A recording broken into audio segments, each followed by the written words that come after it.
Bismillahirrahmanirrahim. Assalamualaikum warahmatullahi wabarakatuh. Waalaikumsalam warahmatullahi wabarakatuh. Pemirsa TVmu dimanapun Anda berada, senang sekali karena program Eko Bhinneka Corner bisa kembali hadir menyapa Anda semuanya bersama saya, Vini Auliani. Dan tentunya kami juga berharap pemirsa TVmu semuanya selalu dalam keadaan sehat walafiat, bersemangat, dan juga diberikan perlindungan oleh Allah Subhanahu wa Ta'ala dalam menjalankan aktivitas sehari-hari. Amin.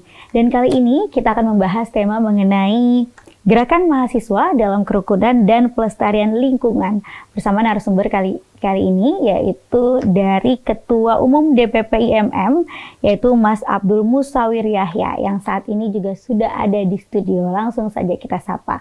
Assalamualaikum Mas Abdul. Waalaikumsalam warahmatullahi wabarakatuh. Ya, apa kabar Mas? Alhamdulillah sehat walafiat. Alhamdulillah sehat ya. Sekarang meskipun kemarin agak sakit dikit. Iya, memang. Kebanyakan keliling. Kebanyakan keliling ya. Aktivitas lagi padat-padat ya. Iya. Mas, ya. Tambah cuaca juga ya.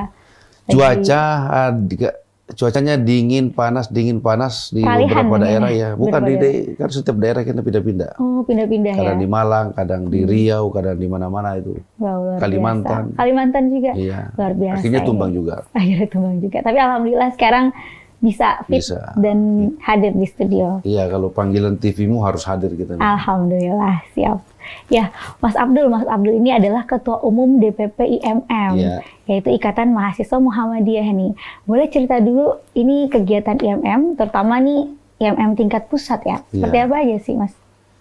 Ya, kalau kegiatan IMM kalau di level pusat itu ya pertama keliling-keliling, turun ke semua daerah-daerah itu pertama dulu. Nah, kalau kita nggak turun itu dianggap kita nggak kerja. Nah, itu. Enak dong jadi kerja ya keliling-keliling Indonesia. Jadi ada program rutinitas juga yang itu program ya kayak Rakornas, Tanwir, Muktamar itu mesti dalam setiap prode itu mesti ada itu. Dan yang ketiga adalah program, karena kita adalah organisasi perkaderan, maka kita terus buat program yang itu ada kaitannya dengan perkaderan dalam pengembangan sumber daya kader. Ya, akademiknya, kewirausahaannya itu pun juga kita lakukan itu. Nah, kalau untuk pengembangan akademik sekarang kita punya program selama 3 bulan kita karantina kader-kader, ada 30 orang di Malang untuk kita persiapkan di luar negeri. Nah, sekarang di karantina itu kita latih bahasa Inggrisnya, dan yang kedua adalah tulisannya. Nah, jadi percuma. Buat esai atau ya tulisan-tulisan kayak apa esai aja? gitu, apa aja. Nah, karena kita latih bahasa Inggrisnya, karena meskipun lulus di luar negeri, tapi kalau tidak bisa nulis ya sama saja. Betul. Jadi itu yang kita lakukan. Dan ada program kewirausahaan pun juga kita kumpulkan kader-kader kita ke seluruh Indonesia yang punya bakat berwirausaha. Nah, kita kumpulkan jadi satu, kita latih di situ. Nah, selanjutnya juga ada yang berkenaan dengan lingkungan hidup pun juga, karena salah satu agenda kita masuk itu bicara soal lingkungan hidup. Jadi apapun yang sengketa-sengketa yang berkenaan dengan lingkungan hidup, maka kita harus hadir. Itu pun juga kita masuk di agenda itu. Itu persis sama dengan apa yang diagendakan dengan Eko Bhinneka ya. Banyak jadi kegiatannya Mas ya. Tadi banyak. Ada ini masih karantina. Ya 3 masih banyak sekali. 3 itu yang program inti ya. Karantina 3 bulan tadi di luar negeri, itu di mana tuh Mas? Di Malang, persiapan luar negeri. Persiapan luar negeri ya. Luar negeri. Itu selama 3 bulan itu. Selama 3 bulan. Iya, seru sekali itu. Iya. Bisa diikuti oleh semua dari anggota IMM ya. Iya, dan memang 30 orang ini memang kita persiapkan untuk berjihad di wilayah akademik. Gitu. Nah, jihad kita sadari, akademik jadi namanya ya. Karena Seperti kita sadari apa? betul generasi muda sekarang, khusus anak-anak Indonesia, khususnya di kalangan Muhammadiyah sendiri, yang kita khawatirkan adalah kalau ada semacam degradasi intelektual yang seharusnya Muhammadiyah memproduksi terus orang pintar, tapi justru karena perkembangan teknologi, informasi, lingkungan pun juga mempengaruhi, sehingga kita ada degradasi itu. Degradasi, Kita ya. menghindari itu. Baik, ya. Dan yang menarik tadi juga ternyata ada agenda utama itu juga di bidang pelestarian lingkungan. Pelestarian gitu kan. lingkungan. Jadi peduli terhadap sengketa lingkungan itu seperti apa tuh contohnya? Nah, misalnya kalau perusahaan besar itu menyita lahan yang itu diperuntukkan untuk pertanian, itu banyak terjadi. Bagaimana tambang, perusahaan besar itu buat tambang dalam suatu daerah yang itu sudah bertahun-tahun digarap untuk pertanian. Itu ada juga kita itu. Lebih pada gerakan. Gerakan ya. Jadi gerakan advokasi dalam dalam menanggulangi kerusakan lingkungan. Lebih ke situ. Baik. Jadi kritis dan berani ya. Iya dong, memang Dari, mahasiswa apa yang dipelajari, apa yang dipikirkan, kemudian itu harus diturunkan dalam gerakan. Itu adalah prinsip mahasiswa. Mahasiswa, iya. Gitu. Karena memang kalau bukan mahasiswa, siapa lagi nih yang bisa untuk menyadarkan dan juga mengadvokasi masyarakat dari itu tadi penyelewengan yang dilakukan oleh pihak-pihak yang tidak bertanggung jawab itu tadi. Baik. Nah, tentunya ini kan DPPIMM ini juga tadi peduli terhadap gerakan pelestarian lingkungan dan juga kerukunan umat beragama. Gitu. Kerukunan beragama. Kerukunan umat beragama. Kalau dari perspektif mahasiswa nih, pelestarian lingkungan dan juga kerukunan umat beragama itu tuh seperti apa sih ya, dalam kaitannya nanti juga ke pergerakan mahasiswa? Kalau kita di IMM misalnya, bicara soal pelestarian lingkungan dulu. Ini kan ada dua, pelestarian lingkungan dan kedua ada kerukunan umat beragama. Kita sudah punya agenda itu juga. Sejak kader baru, kita perkenalkan pada kader kita dalam materi Al-Islam dan Kemuhammadian. Maka kita sampaikan bahwa hidup ini memang diperuntukkan untuk menjaga lingkungan yang kemudian disebut dengan khalifah. Nah, khalifah ini yang sering kita sampaikan di materi perkaderan dasar banget ini, bahwa kita ini bukan hidup untuk makan, tapi kita makan untuk hidup. Nah begitu. Sama halnya dengan kita hidup di permukaan bumi ini, bahwa kita itu diutus, diciptakan oleh Tuhan, oleh Allah untuk menjadi khalifah di muka bumi. Makanya kita disuruh untuk makan, disuruh untuk beribadah, supaya kita kuat untuk menjaga bumi ini supaya tetap lestari. Itu sebenarnya intinya. Yang kebanyakan orang itu lupa bahwa memang tugasnya adalah menjaga lingkungan. Dan banyak hal yang kita sudah diperingatkan dalam Al-Quran bahwa Zaharal fasadu fil barri wal bahri bima kasabat aydin nas, bahwa adanya kerusakan di darat maupun di laut itu karena ulah tangan manusia itu sendiri. Nah, itulah yang menjadi pegangan ideologis kita, yang itu kita doktrinkan pada kader-kader seluruh Indonesia untuk tetap sadar, betul-betul sadar bahwa kita diciptakan di muka bumi ini untuk menjaga dan melestarikan lingkungan, yang kemudian disebut tugas kekhalifahan. Nah, yang kedua itu masalah kerukunan umat beragama.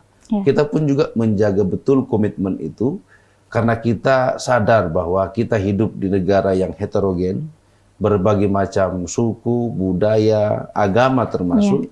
Maka dari itu, ya, dari semua gerakan kita, itu kita menjauhkan diri dari pandangan bahwa hanya saya yang bisa melakukan hal positif untuk kemaslahatan lingkungan.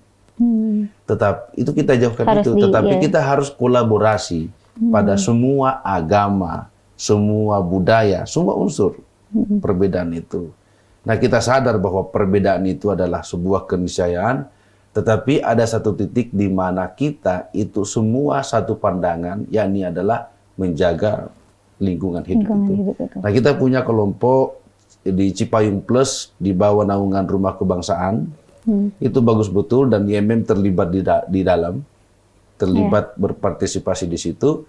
situ ada Kristen, Protestan, di situ ada Lintas Hindu, agama ya? Buddha, lintas agama. Mas Abdul ya. Dan di dalam Islam pun juga ada NU, ada Muhammadiyah, ada HMI, Macam-macam ormas macam-macam. ya.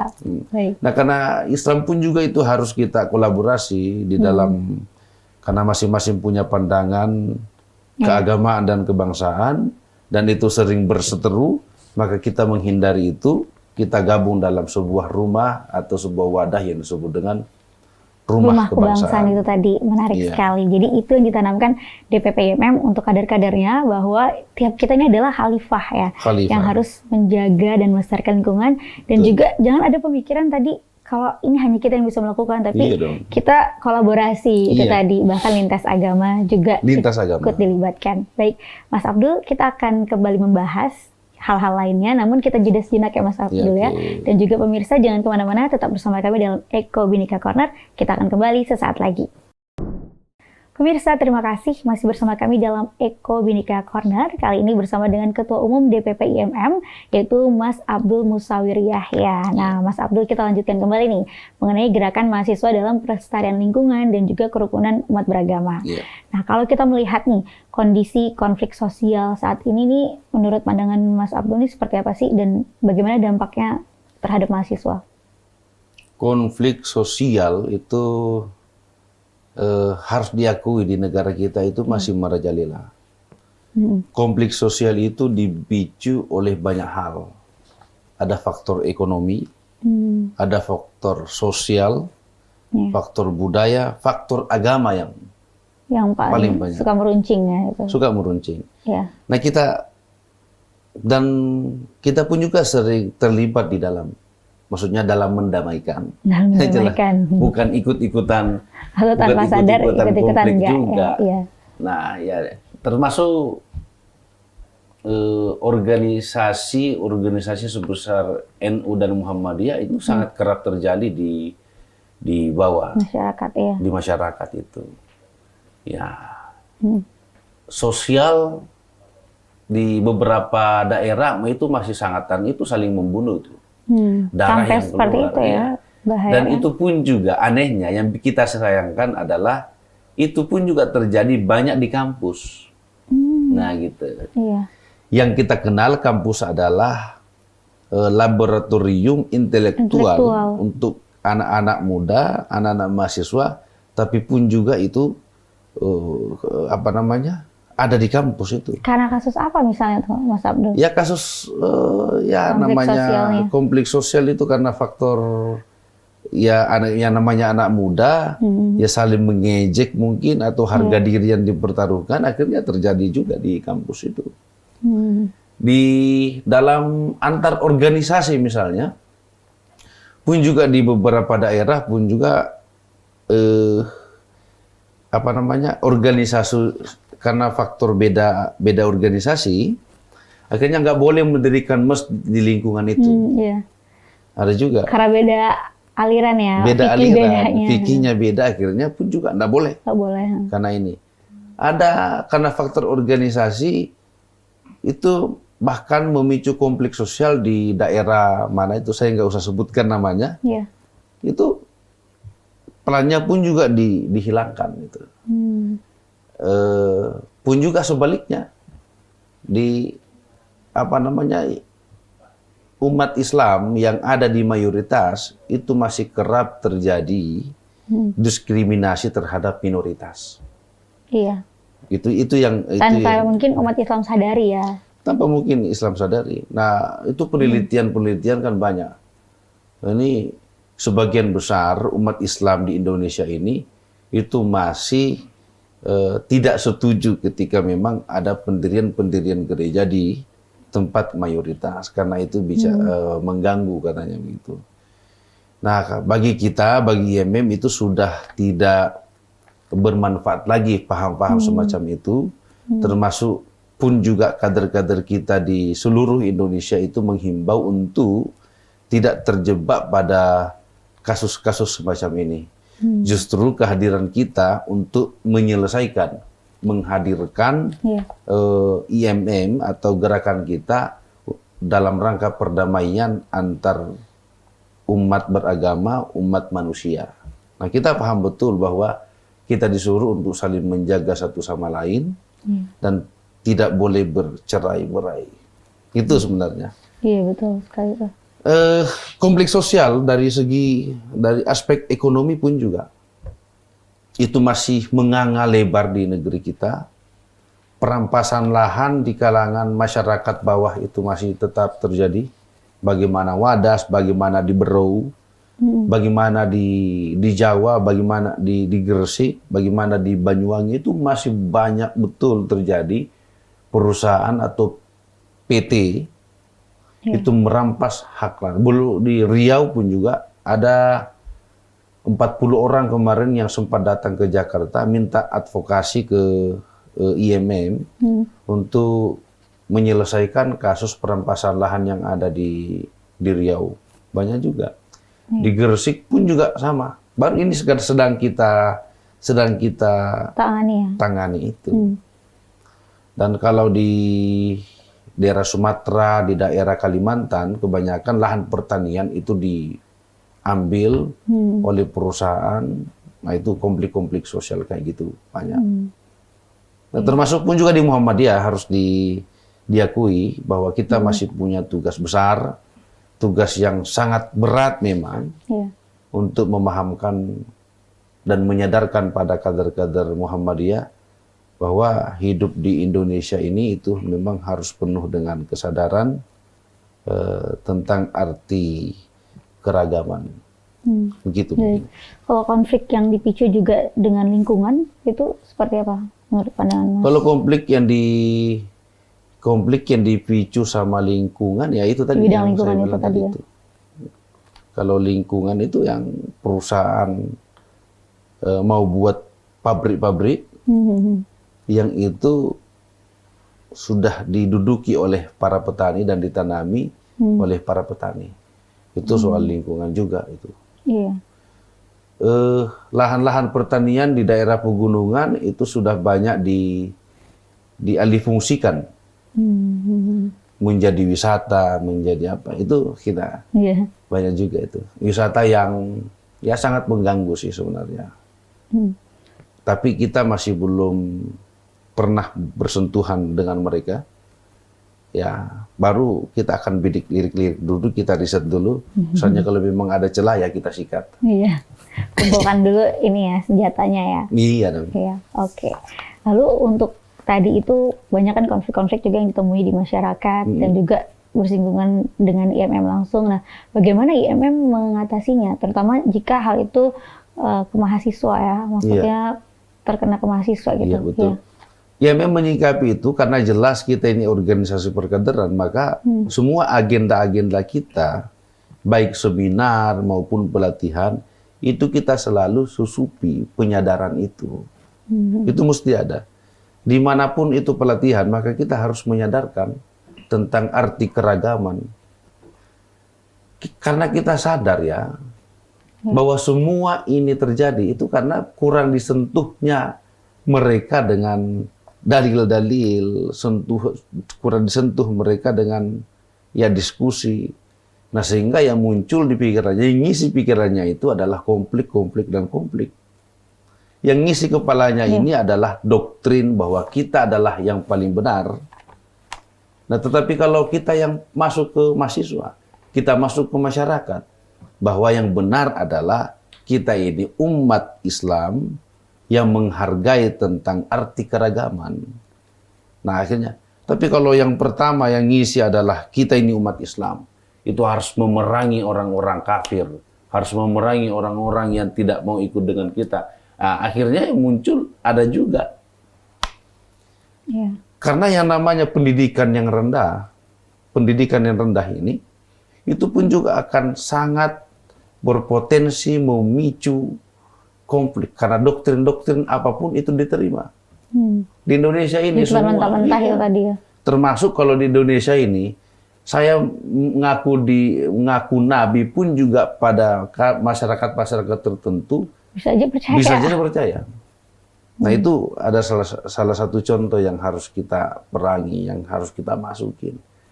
Makanya IMM dengan jumlah komisariat yang ribuan, jumlah cabang yang ratusan itu berkomitmen untuk turun ke masyarakat, turun ke mahasiswa-mahasiswa untuk menyadarkan agenda-agenda kita itu.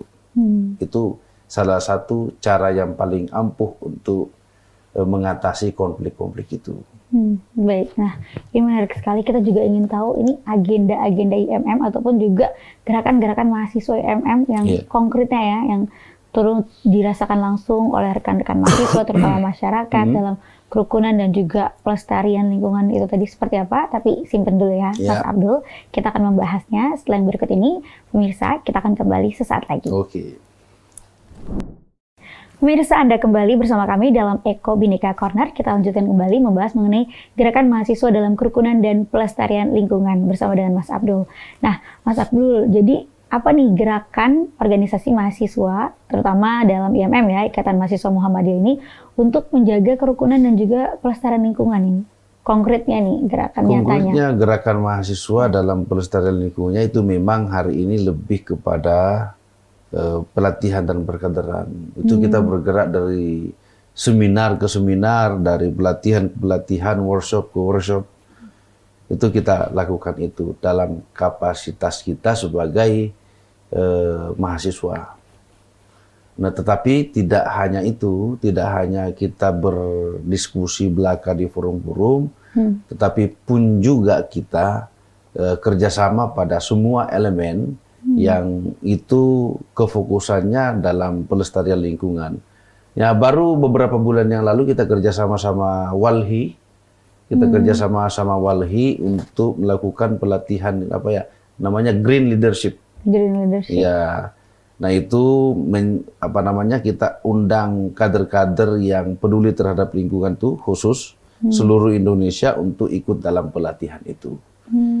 Nah, kita pun juga kerjasama sama Kementerian Lingkungan Hidup dalam kita diskusi, kita buat pelatihan sama-sama, dan sekaligus karena kapasitas kita sebagai aktivis tentu kita apa yang kita lihat di lapangan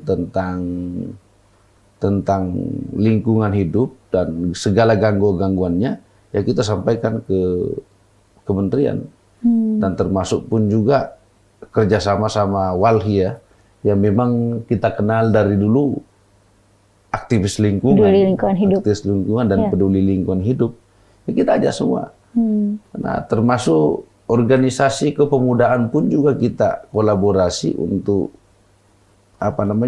saling bergandengan tangan untuk buat program itu.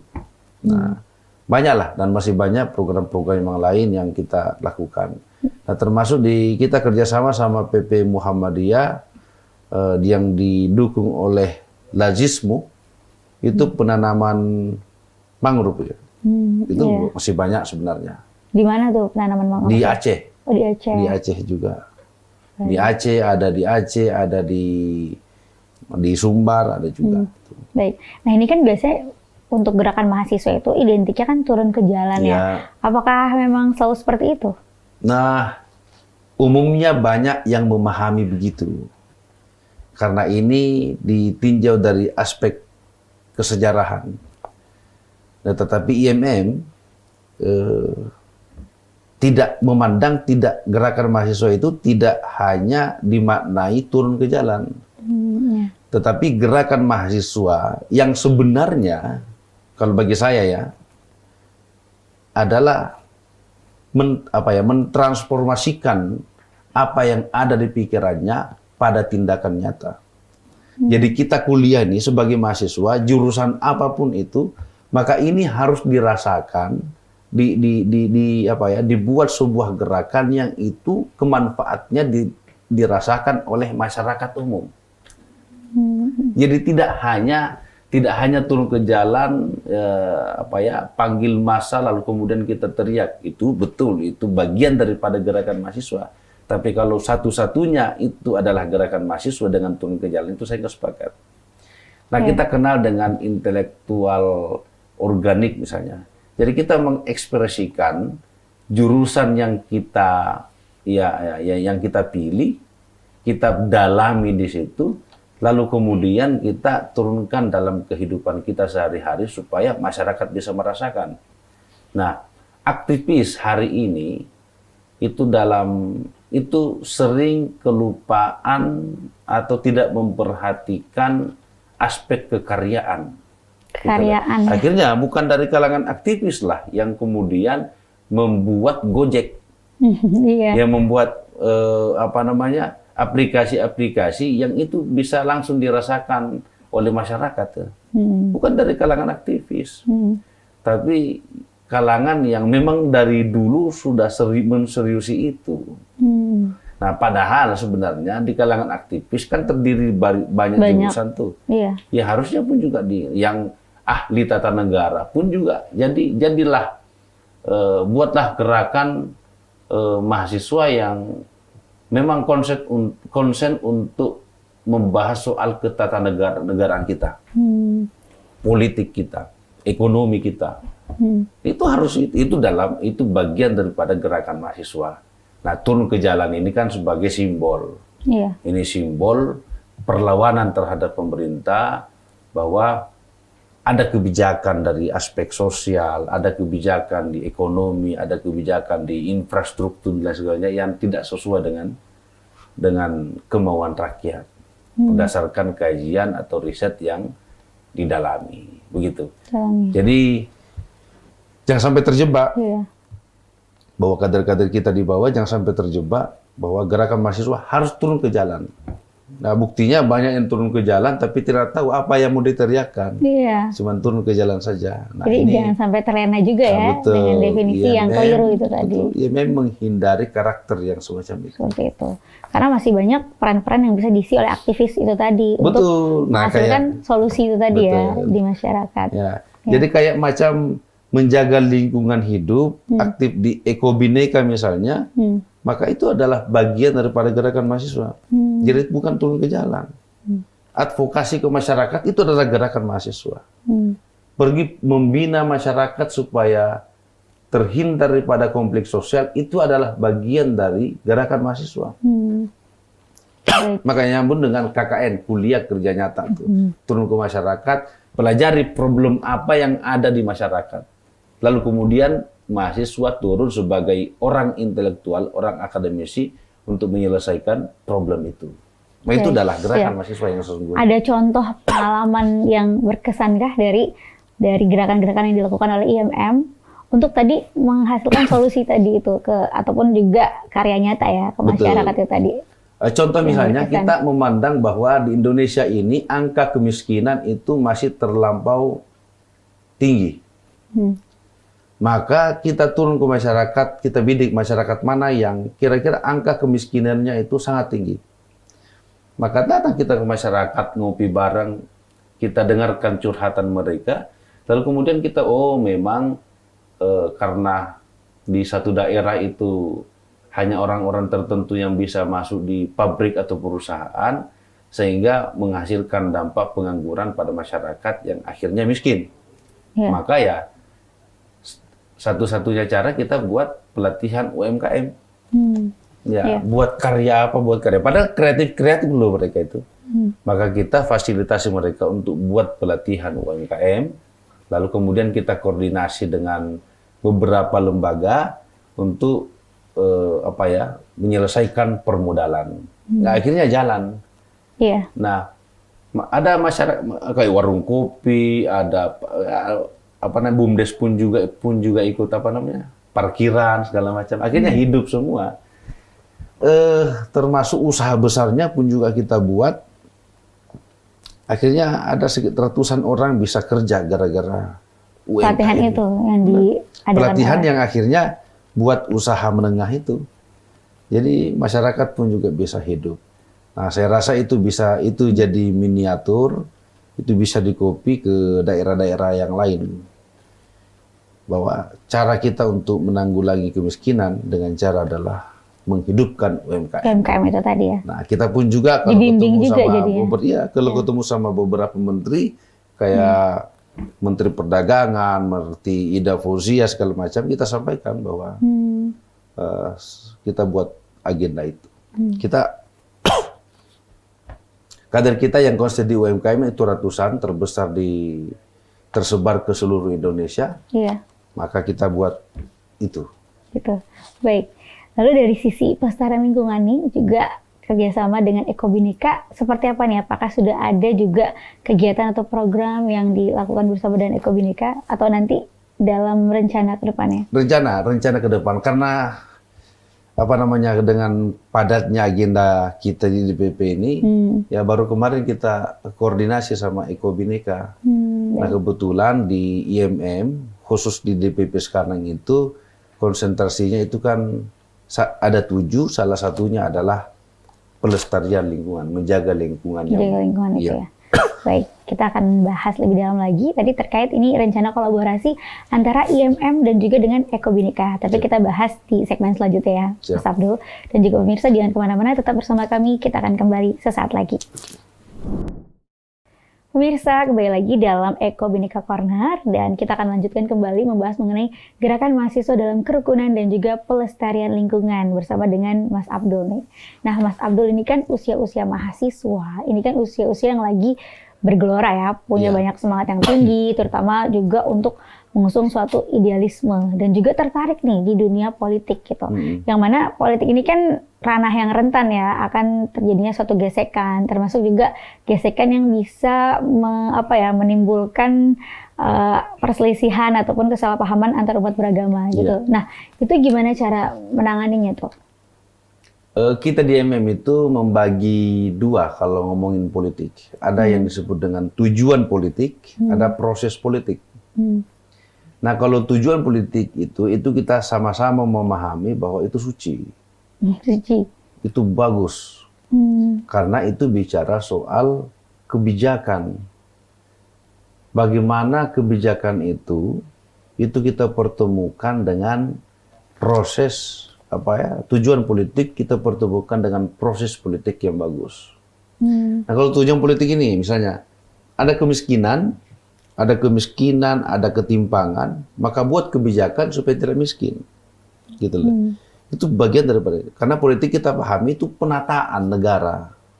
Itu nata negara supaya tercipta masyarakat yang baldatun thayyibatun wa rabbun ghafur. Jadi nggak antipati juga ya sama politik. Nggak antipati. Justru IMM harus terlibat aktif untuk bicara soal politik. Jangan sampai buta politik. Dan itu pun juga yang kita sama Muhammadiyah. Jangan sampai kita buta politik. Karena kalau buta politik maka sama halnya kita itu menjauhi kebijakan negara. Kebijakan negara. Ya. Karena negara ini kan sebenarnya organisasi yang paling ampuh untuk membuat sebuah masyarakat atau lingkungan untuk jadi bagus atau buruk. Itu alat yang paling ini. Tergantung siapa yang mengendarainya. Kalau baik pemimpinnya, kalau baik pemenang politiknya, maka baik pula kebijakannya, tercipta kemaslahatan.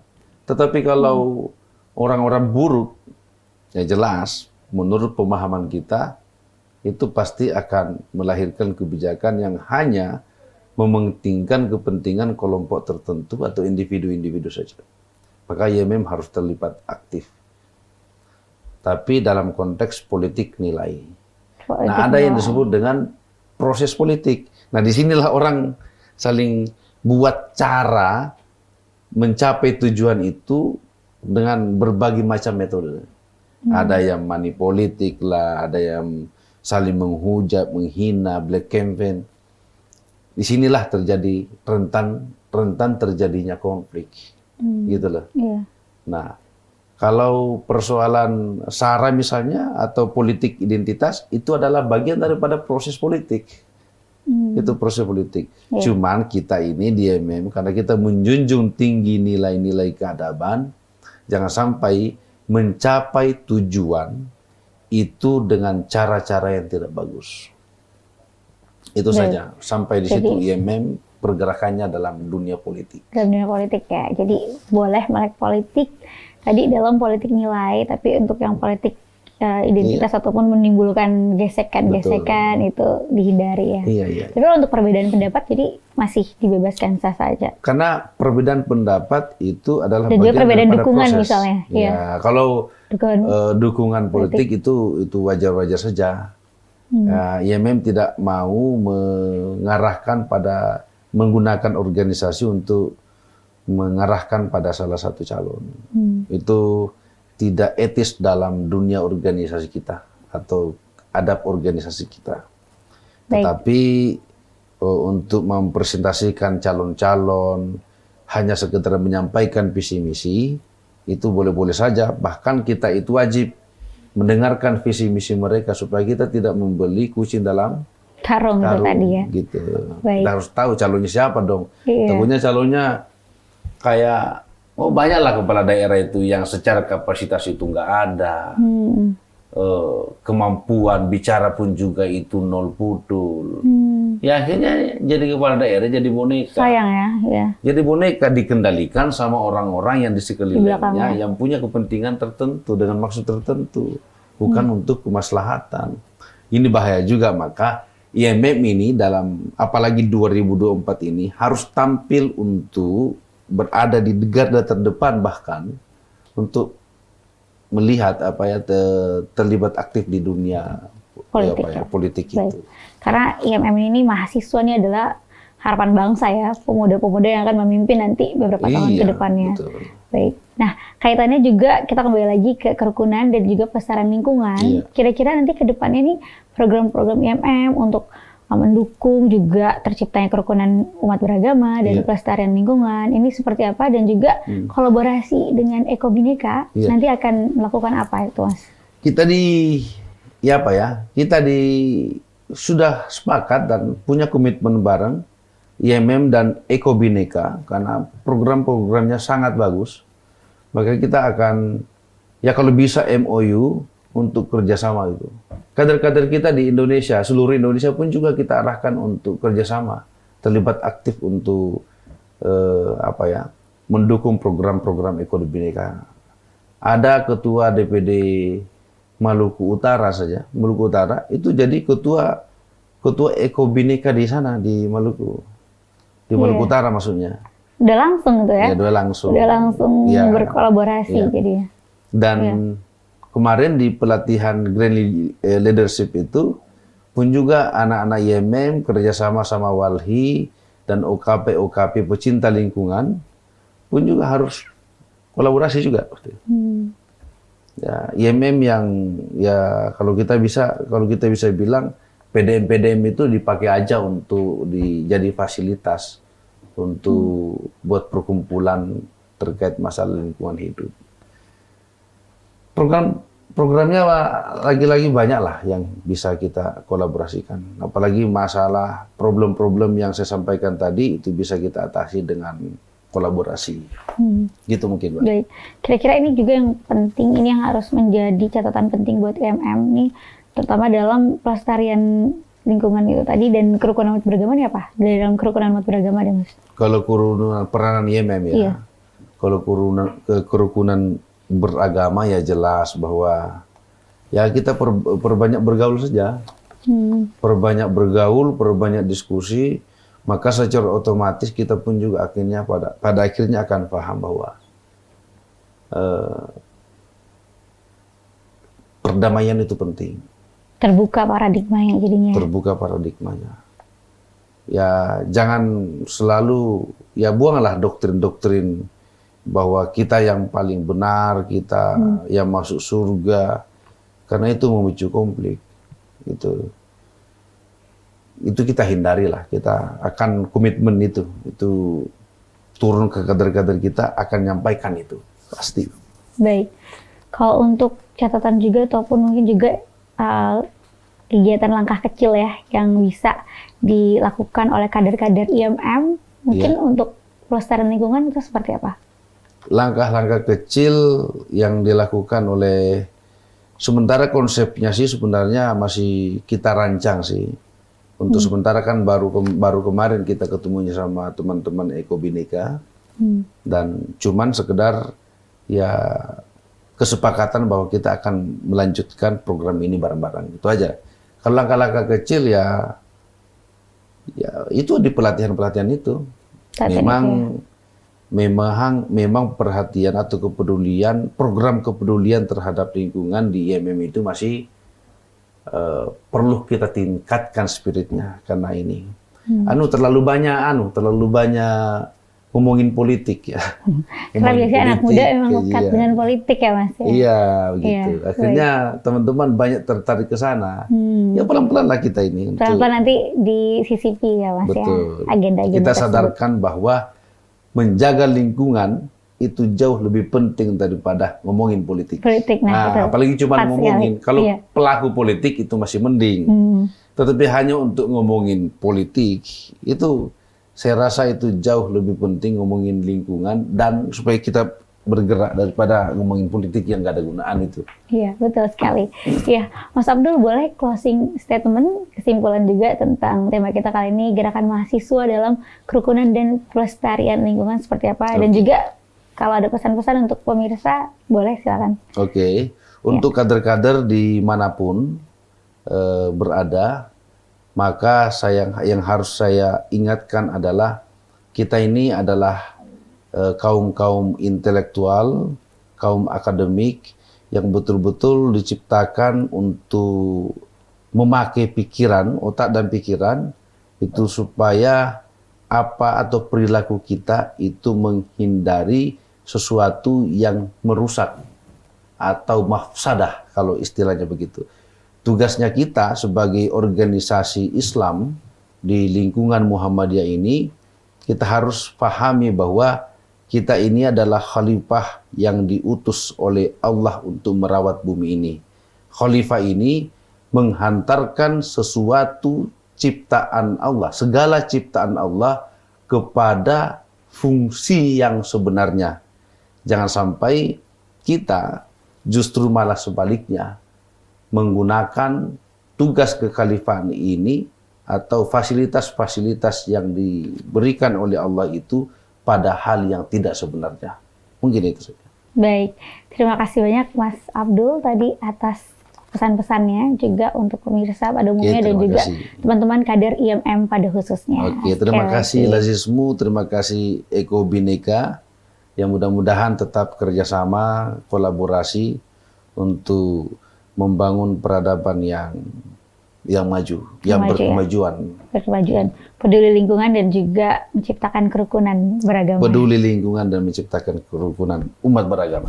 Ya, baik, terima kasih Mas Abdul, sukses selalu. Sama-sama, sama-sama sukses. Kembali beraktivitas nih, nanti mau lanjut lagi. Lanjut lagi nih habis ini. Sebenarnya jam 2 ini. Siap Mas Abdul, terima kasih. Dan juga terima kasih pemirsa telah menyaksikan Eko Bhinneka Corner dari awal hingga akhir. Namun tidak terasa kita harus berpisah, kita sampai di penghujung acara ini. Saya Vini Auliani juga bersama dengan Mas Abdul. Juga seluruh kerabat kerja yang bertugas kami mohon pamit undur diri. Jangan lupa untuk saksikan Eko Bhinneka Corner hanya di TVmu. Akhir kata, nasrun minallah wa fatun qarib wa basirul mukminin. Wassalamualaikum warahmatullahi wabarakatuh. Waalaikumsalam warahmatullahi wabarakatuh.